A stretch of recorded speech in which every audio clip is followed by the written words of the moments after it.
Oke,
Assalamualaikum warahmatullahi wabarakatuh. Waalaikumsalam warahmatullahi wabarakatuh. Ketemu lagi bersama saya Bang Bibin, Deddy Mulyana dengan Abdawi Sumarno dalam acara Bacot berbagi cerita orang Karawang. Alhamdulillah nih Bung, malam ini kita bisa kumpul ketemu sama orang-orang hebat dari pencaksilat. Saya seneng banget nih pas ketemu sama aktor Wiro Sableng. Bang Faris. Assalamualaikum. Waalaikumsalam. Dan ditemani juga kita ini dengan pelatih pencaksilat Bang Yudi. Assalamualaikum Ini semuanya. juara dunia nih. Ya ampun, prestasinya banyak ya Bang. Antar galaksi aja udah diadain. Jangan dong. Kali ini kita bakal gali-gali banyak terkait silat dan aspek-aspek di dalamnya. Tentunya mudah-mudahan bisa memotivasi kita semua buat mau belajar dan melestarikan silat sebagai warisan budaya Indonesia. Gitu. Selain itu juga karena kita sudah kedatangan atau kita datang di tempat orang-orang yang hebat kali ini, nanti kita juga akan banyak bertanya sama Kak Faris, juga banyak bertanya sama Kak Yudi perihal mengenai bagaimana pencaksilat ke depan, atau bagaimana nanti kita bertanya tentang teknik-teknik pencaksilat atau gimana. Nanti kita akan bertanya sama bintang tamu kita kali ini. Gitu. Serem ya. Ini saya penasaran Kak Faris. Ini kumpul para pesilat, backgroundnya silat prestasi ya Kak Faris. Itu kita sebut yang di sini silat prestasi. Kak Yudi silat prestasi, Kak Faris silat prestasi, dan bahkan rekan saya juga Bung Arda ini atlet juga silat prestasi. Nah penasarannya saya itu dari silat bisa jadi aktor, pasti orang bertanya, belajar silat pengen jadi aktor, gimana caranya? Dinanya masih di situ. Udah di brief. Jadi jangan tanya sama dia kan. Justru itu yang bikin penasaran orang. Nggak sesuai brief. Jadi kemudian jangan tanya. Iya, jadi kalau maksudnya ikut silat jadi apa? Kok bisa gitu jadi aktor dari silat itu? Gak sengaja. Oh, nggak sengaja. Iya benar gak sengaja. Jadi niat awalnya ikut silat tuh bukan pengen jadi aktor main film apa kan gue dari kecil juga udah mikir tampang kayak gini kita jangan main film gitu. Jadi kamu itu lagi udah bagus. Memang kepacu sama teman-teman latihan waktu itu kan di terus ada tadi mau diajak ngobrol ada tuh Abayu namanya, kepacu sama teman-teman kita sesama dulu saling memotivasinya untuk jadi juara, saling memotivasi gitu. Cuman kan jadi atlet atau pengen jadi juara ada masanya, kemudian ketika saya merasa udah hampir mencapai atas Masa keemasan. gitu, usia emas, bukan masa kemasan. Gue belum mendapatkan masa kemasan. Benar Anda yang masa kemasan. Iya, usia emasnya udah sebagai atlet udah mau selesai nih gitu kan. Iseng waktu itu masih jadi pengangguran, Bang. Masih jadi pengangguran, ada pesan masuk zaman sebelum ada preset sekarang.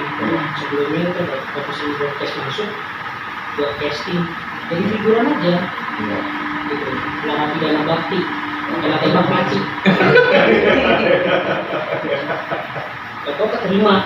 Gitu, waktu itu film Brand 2. Langsung aja Brand 2 teh.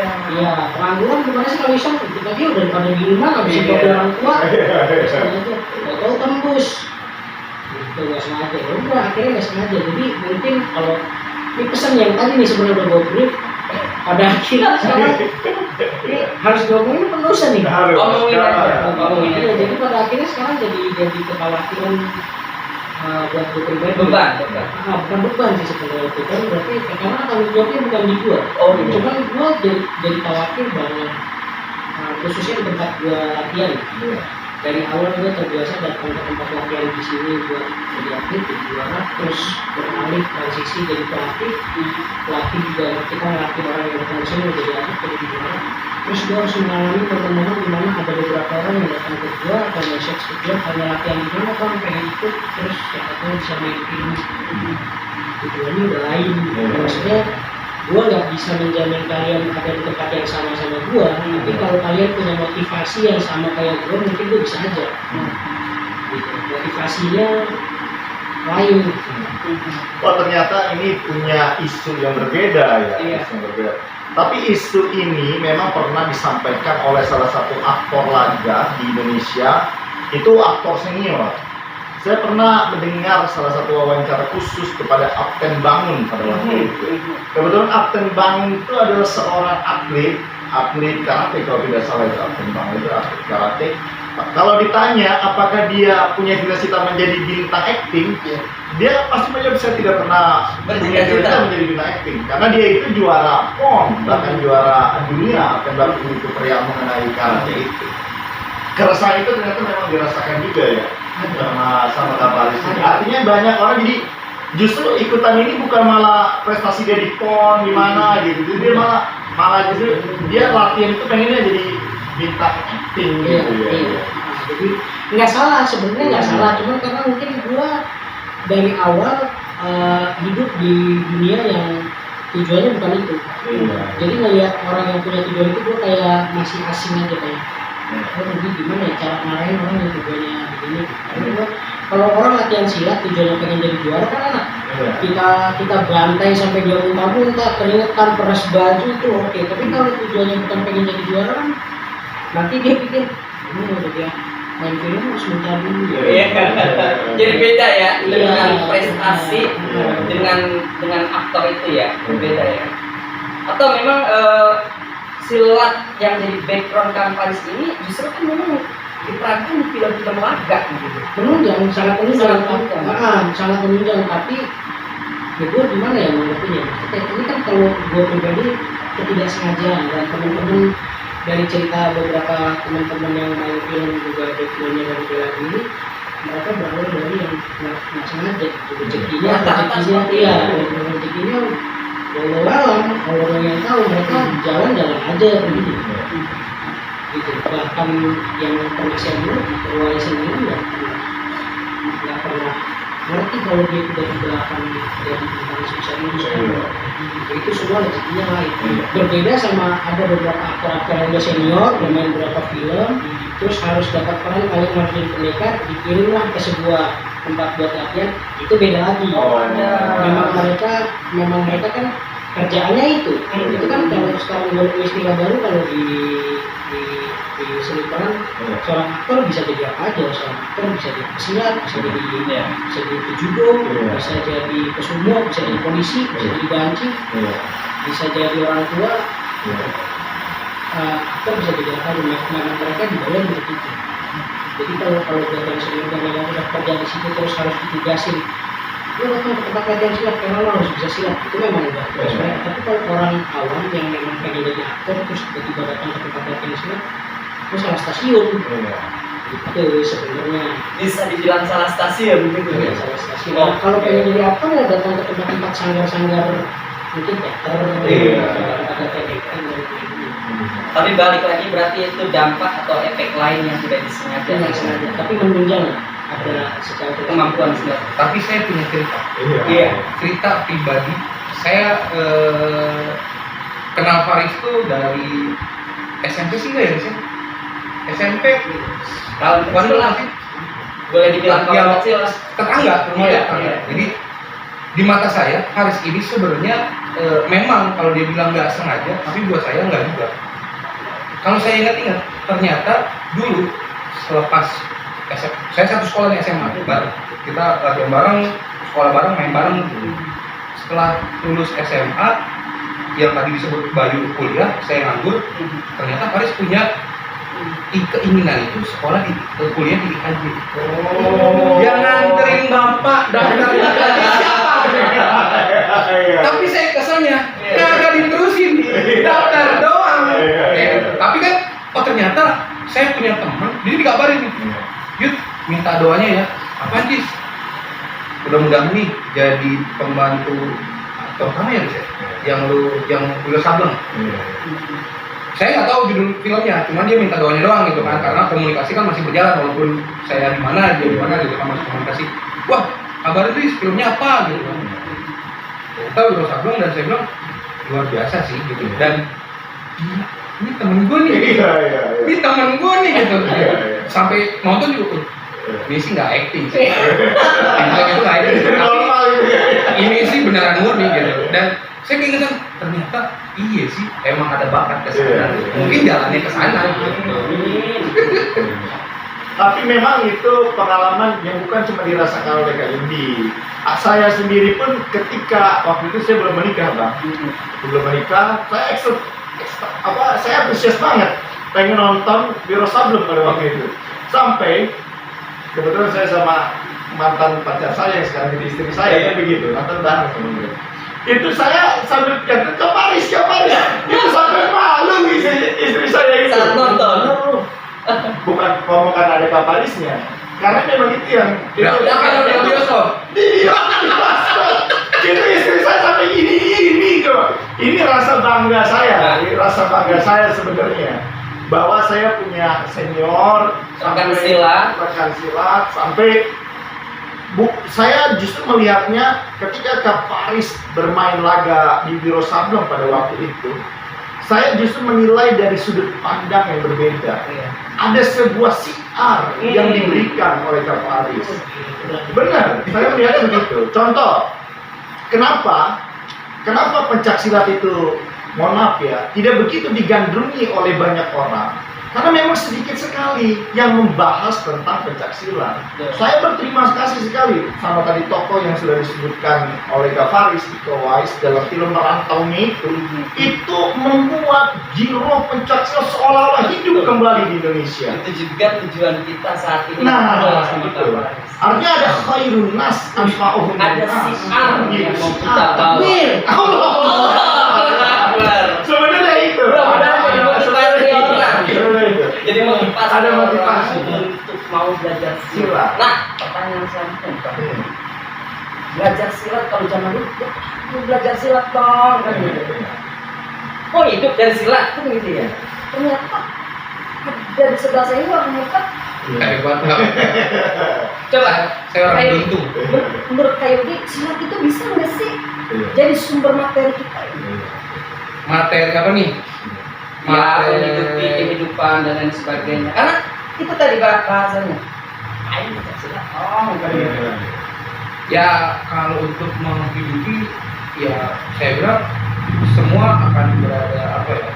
Kalau pribadi saya sendiri gitu, dulu ikut silat, saya nggak bisa menyangka ternyata saat saya diterjun di dunia persilatan gitu kan, saya bisa meraih atau mendapatkan prestasi sejauh ini. Gitu. Karena untuk berangkat latihan silat aja, dulu zaman SMP itu namanya orang tua kan pengennya anak itu sekolah yang pintar biar dapat kerjaan yang bagus gitu kan.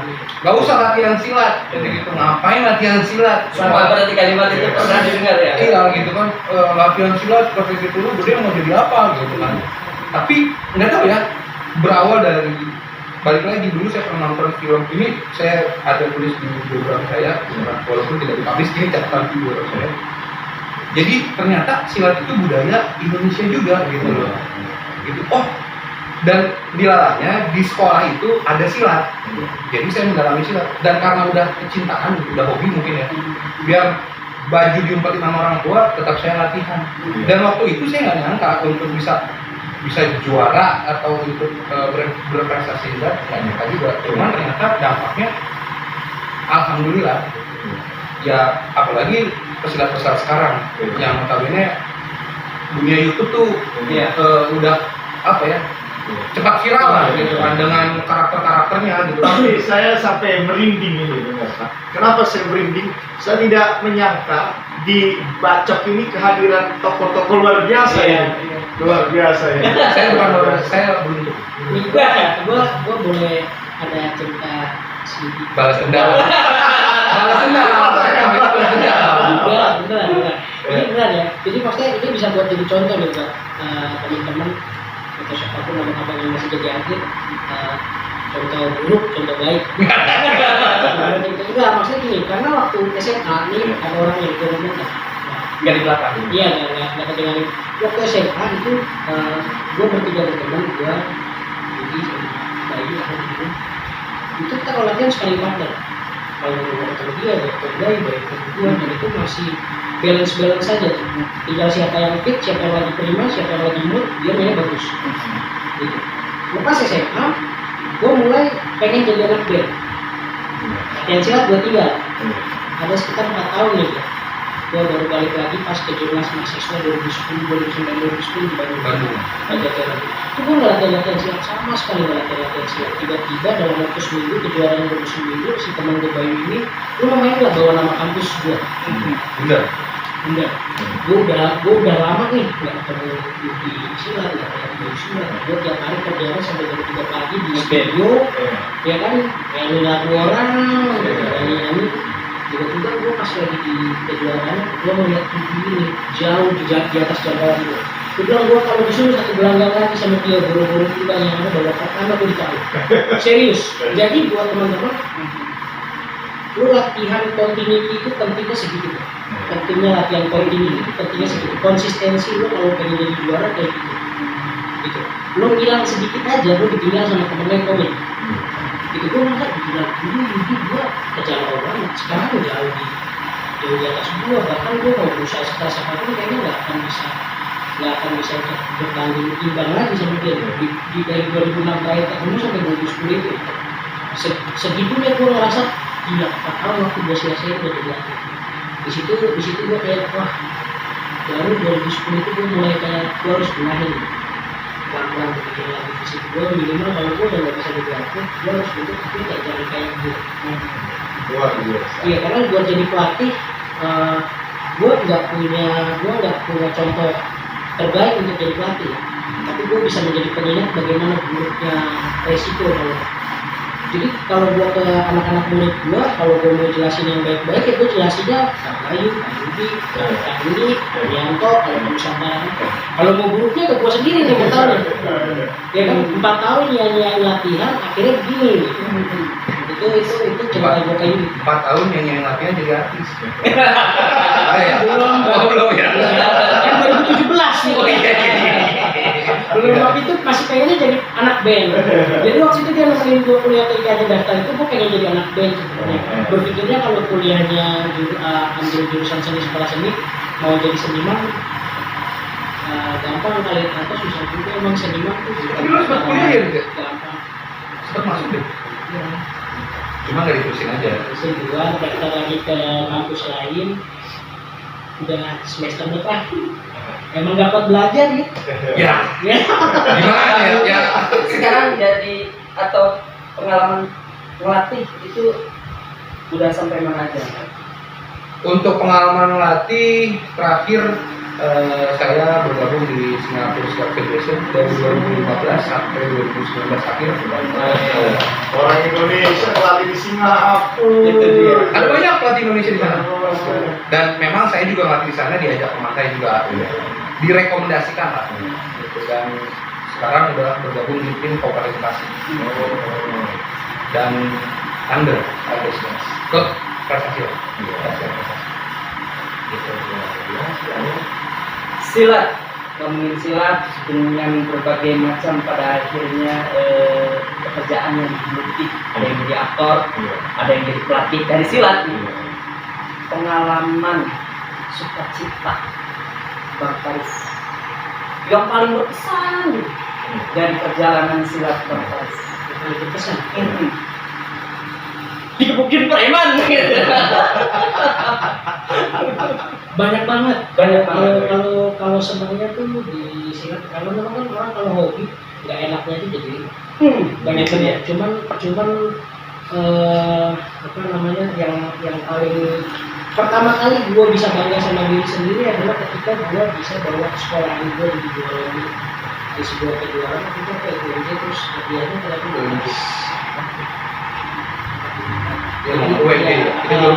Kita juara umum terus hadiahnya atas berapa lembar gitu. Waktu itu kan kita sekarang bukan atas, katanya masih dipulihkan, tiba-tiba dapat atas berapa lembar gitu.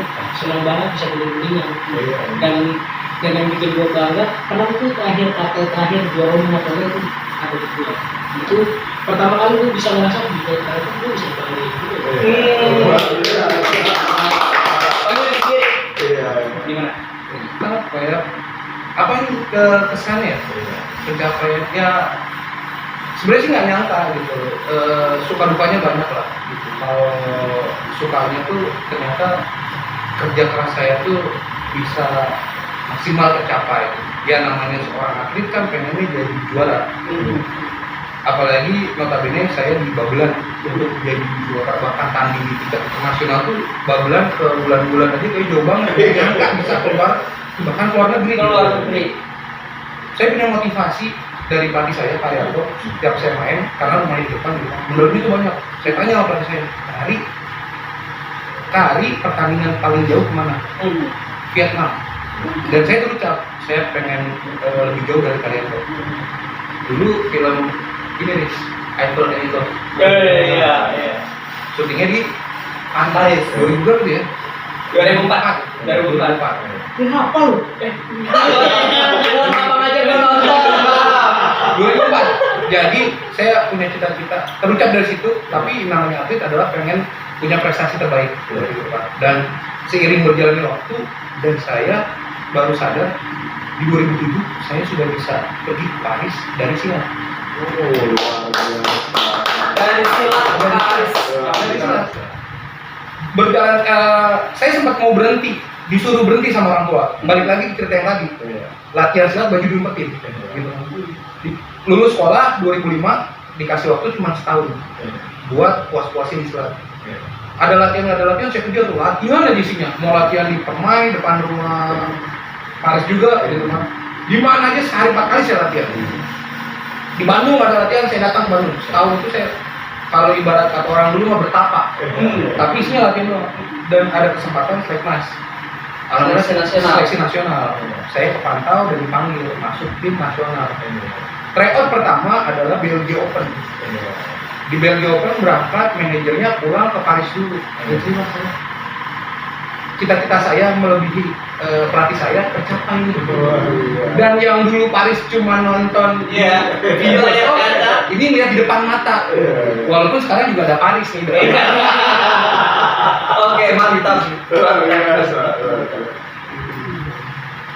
Kan harusnya dia tuh banyak banget. Cuman pengalamannya. Dari saya terakhir mau nanya, ke depan ini terkait silat dan pribadi Kak Faris atau Kak Yudi nanti bisa juga muncul mau seperti apa? Silat dengan perjalanannya buat Kak Faris, buat pribadi Kak Faris. Iya. Jadi aktor melejit dengan silatnya kan? Karena saya, iya. Bisa gimana jadi. kalau gue gak mau bilang legit ya, kayaknya terlalu gitu, cuman gue harus pada akhirnya gue sekarang punya alasan untuk kita pelatihan, karena kemarin sempat waktu jadi pelatih ya hobinya ya dari teman-teman akhir kan. Sekarang akhirnya punya kesadaran bahwa ya gue kalau nggak punya ini gue nggak bisa bertahan di sini. Kalau gue sampai di sini dengan ini, kalau gue nggak ada ini ya iya gitu. Cuma ada pribadinya kalau gue juga harus bisa mudah-mudahan ke depannya bisa jadi aktor yang nggak cuma action atau apa, gue harus juga kembali saya ke luar laga itu tadi. Cuma masalah action itu memang harus kita lakukan karena biar bagaimana akannya kedua dari situ. Kembalinya akan ke situ lagi. Kalau saya nonton filmnya Kak Faris, memang itu kan film laga ya. Sebetulnya kalau dari background silat pun, saya sendiri gitu, belum pernah nonton film yang mengangkat silat dakwah. Misalnya ngangkat kayak di Nur Ali, dakwah pakai silat. Misalnya kayak gitu, berarti kan itu aspek mental spiritual dituangkan ke dalam silat. Atau silat prestasi justru diangkat ke dalam film begitu. Bisa jadi kan nanti. Mudah-mudahan akan ada film-film seperti itu. Atau mungkin justru silat prestasi diangkat jadi film, judulnya Cimagean gitu misalnya kan. Bisa jadi. Dan background silat itu harus dipertahankan terus dan terus harus kami sendiri kedepannya. Buat saya pribadi ya memang ternyata kalau di belah darah saya di darahnya itu udah silat-silat. Ya memang udah dunianya di silat. Sekarang setelah passionnya silat gitu. Setelah saya menyatakan pensiun di 2014 terakhir saya bertanding itu Ardami ternyata ikut di Malaysia UTSM itu. Saya menyatakan terakhir itu saya menyatakan pensiun di situ, berarti setelah pensiun jadi atlet saya tuh jadi pelatih. Ternyata jadi pelatih itu ternyata punya nilai tinggi juga yang saya rasain. Saya dapat ilmu dari teman saya, kawan saya dari Jogja. Saya melatih ini bukan semata-mata nyari duit, tapi nyari pahala. Kok bisa Cak? Gitu. Karena ilmunya belum dapat nih. Gitu. Iya, saya punya ilmu, saya sampaikan ke atlet saya. Nanti atlet saya jadi pelatih, disampaikan ilmu yang sudah dia kasih gitu kan. Dan itu ada pahala ternyata. Benar juga ya Cak. Dakwah di dalam dakwah juga dan jadi ilmu yang bermanfaat. Yes. Jadi saya ternyata punya pengalaman, punya keilmuan yang ternyata sekarang materi itu bonus gitu. Jadi niat saya ya udah saya berbagi ilmu yang saya punya ke atlet-atlet saya. Nanti pun kalau beliau menjadi pelatih gitu kan, pakai ilmu yang saya kasih dan itu adalah pahala saya. Seperti itu. Motivasi dakwah justru jadi motivasi paling besar sekarang di hatinya kami. Mudah-mudahan istiqomah. Mudah-mudahan istiqomah. Tapi meskipun tadi ada hiperbola ya, Iya. gue setuju. Silat-silat ini. Gue percaya karena kan Dari Senin sampai Jumat dunia saya bersilat semua Pak. di antara gue bertiga nih, gue yang di Surabaya paling liar tuh gue yang paling berantakan lah di sini kota ini. Nah ini gue percaya kalau dia darahnya dibuat silat-silat, gue percaya karena gue kadang ngobrol sama mereka berdua tuh boring. Ceritanya Ngomongin Gue kadang-kadang gue pengen ngomongin sepak bola, gue pengen ngomongin musik, kadang-kadang gue pengen ngomongin yang lainnya. Tapi kalau udah sama dia silat aja, udah kadang-kadang gue kabur nih. Dan sama dia dulu pasti ngomongin silat. Udah, gue baca silat aja udah. Emang jadi walaupun tadi perbola, emang benar juga sih. Emang silat mulu orang otaknya. Gak ada yang lain dia gitu. isi kepalanya tuh silat. Silat udah, dia main gitu biasa. untung berdua istrinya bukan orang tua. Nah, gue rasa kak ranjang lu dari matras. Ngeri kan panjang ini. Urusan kita banget yang dikit-dikit banget. Cuma ngomongin bantingan, saya ada satu yang tertarik ini. Karena di sini ada Kak Yudi. Ini salah satu idola saya. Masih very aktif. Iya. Karena dulu kalau kita ngomongin pencak silat, khususnya saya, pasti kiblat saya Kak Yudi udah kalau berbicara tanding. Saya Hampir rata-rata orang KPS Nusantara pada zaman itu ya. Zaman itu. Jadi wannabe. Sampai gue lihat beberapa anak-anak yang di bawah lo, usianya gestur nendang sama sikap pasaknya Yudi banget. Lu gak usah Yudi banget. Prestasinya boleh sama. Jangan tulang nyolek. tapi itu emang bener.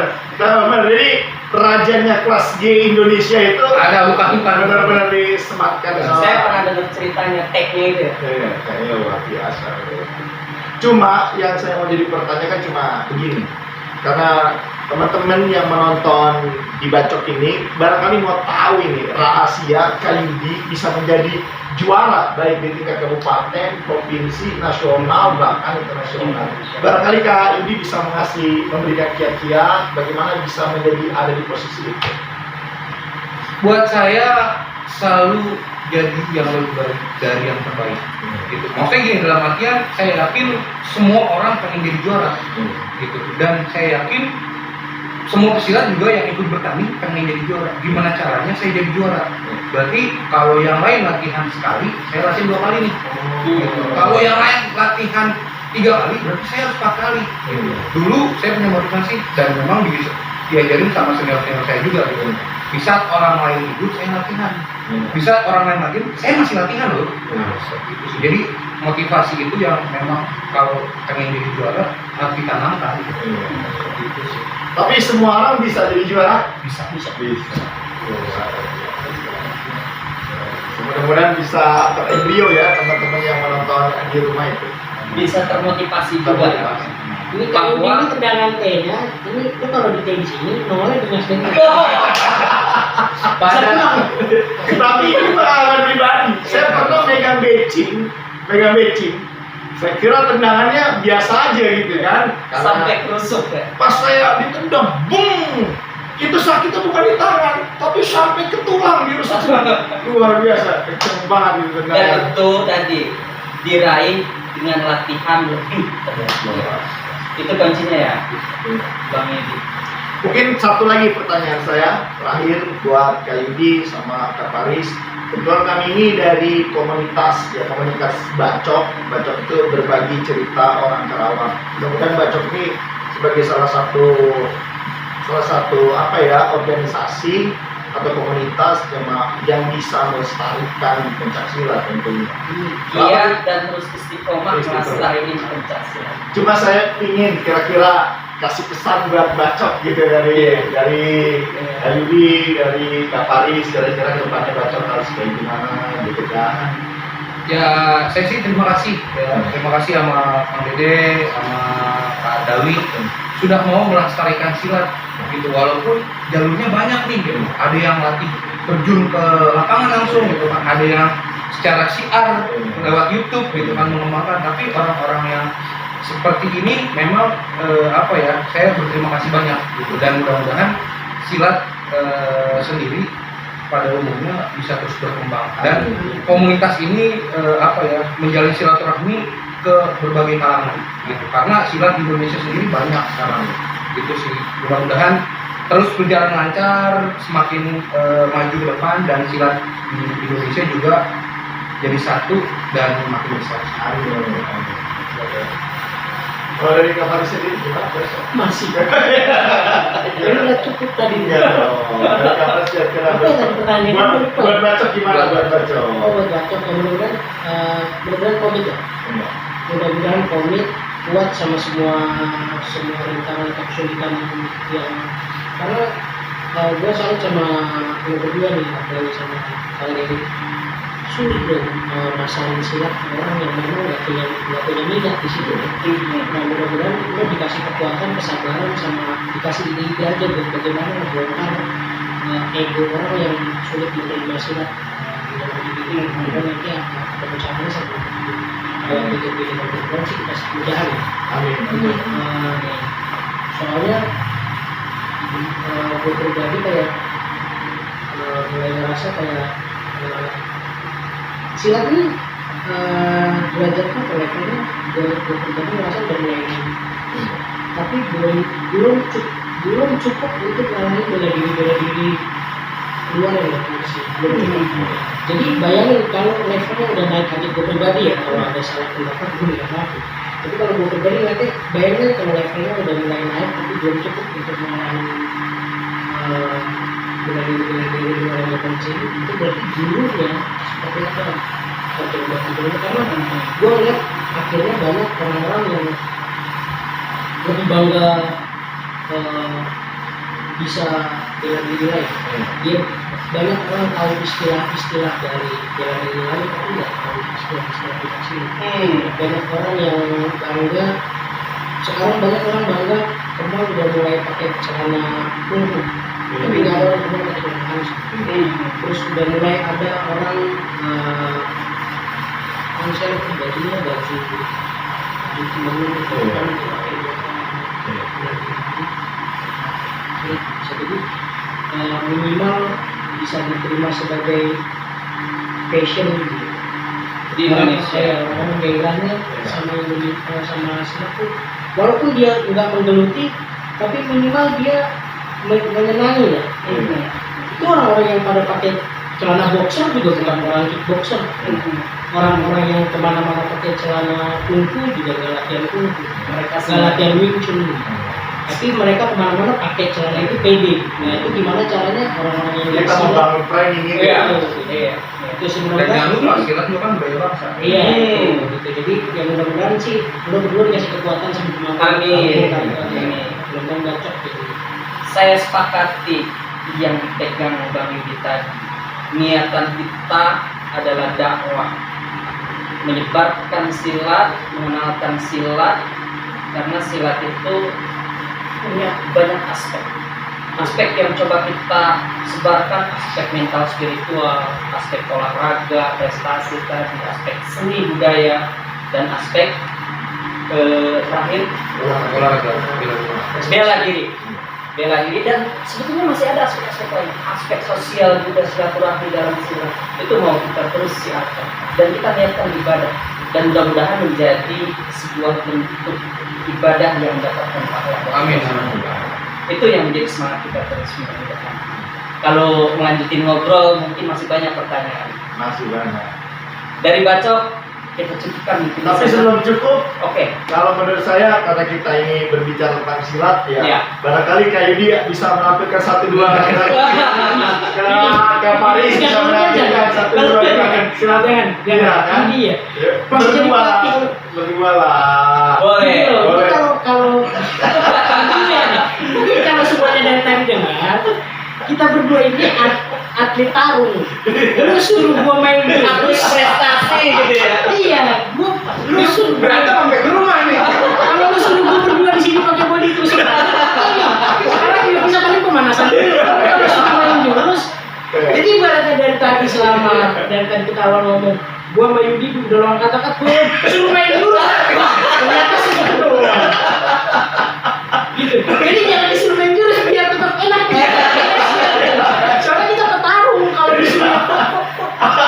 Ya, memang Bek. Kalau mau lihat gerakannya Paris di film aja. Oh. Luar biasa. Mungkin cukup ya kali ya. Cukup ya. Cukup. Mudah-mudahan pertemuan kita kali ini qadarullah mendatangkan manfaat. Amin. Dan Allah memberikan ridho kepada kita semua. Demikian perbincangan kita dengan tokoh-tokoh silat yang alhamdulillah sukses ini, dan mudah-mudahan lebih sukses lagi ke depannya. Amin. Saya cukupkan dari kami. Mudah-mudahan bisa menjadi motivasi buat rekan-rekan kaula muda dan seluruh bangsa Indonesia untuk terus menjaga dan melestarikan serta mengembangkan silat di Indonesia. Salam Bacok. Berbagi cerita orang ke lawan. Assalamualaikum warahmatullahi wabarakatuh.